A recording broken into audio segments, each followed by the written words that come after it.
They're fabulous. They're utterly fabulous. They're the right age. They all bring particular strengths to their roles. Once you know who the actor is for the role, then you can actually start to write to that, and that's what's happened since about episode 4.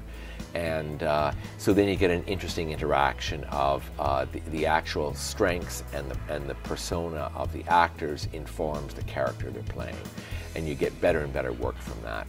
Writing for the same actors has been one of the huge benefits to this show, and I think has really made it what it is, which is we got our lead actors in place, our kind of core unit in place. And we were incredibly lucky in our casting in that we found actors that were sensationally good. And we found ourselves, and each of them had quite distinct personalities, and we found ourselves able to write to those actors and write to their strengths.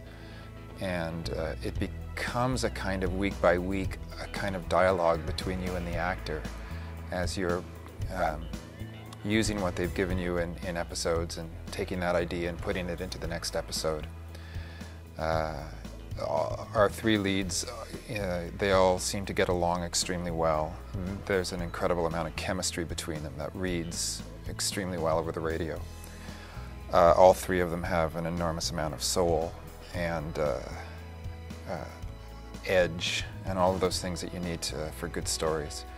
Yeah, being somebody who's never been on a TV series before, this is a really exciting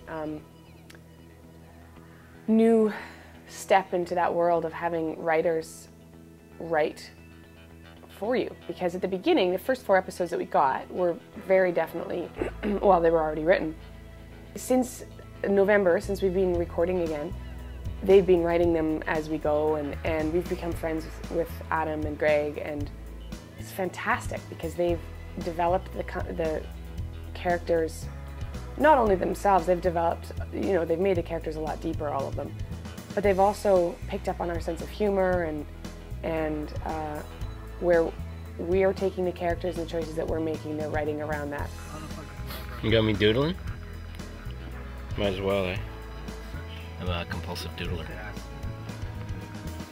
Tell me a little bit about Dean. Dean is kind of a little bit rough around the edges. He's kind of a defensive guy, quick to anger, unlike myself, of course. And but he's also got a softer side that you see, like all those guys do, right? Through his relationship with the other people in his section, and then through the narration as well. Like we each, all 3 of the main people in the drama, take turns narrating the episodes, and when he narrates, he sometimes reveals sort of a more contemplative side.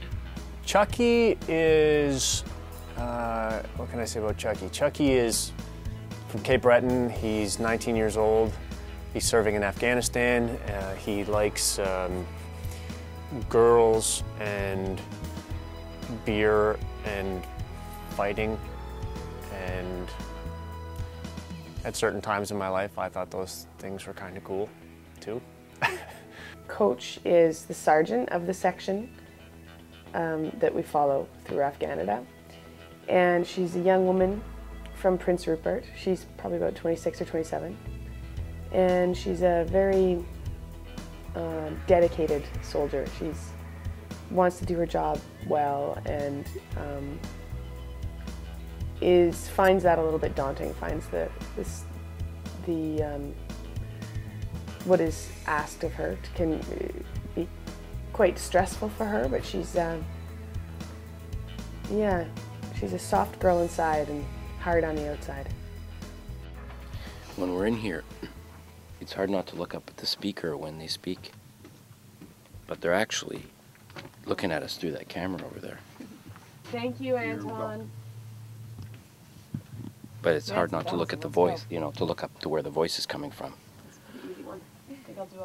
But then again, it's radio. It's a radio movie.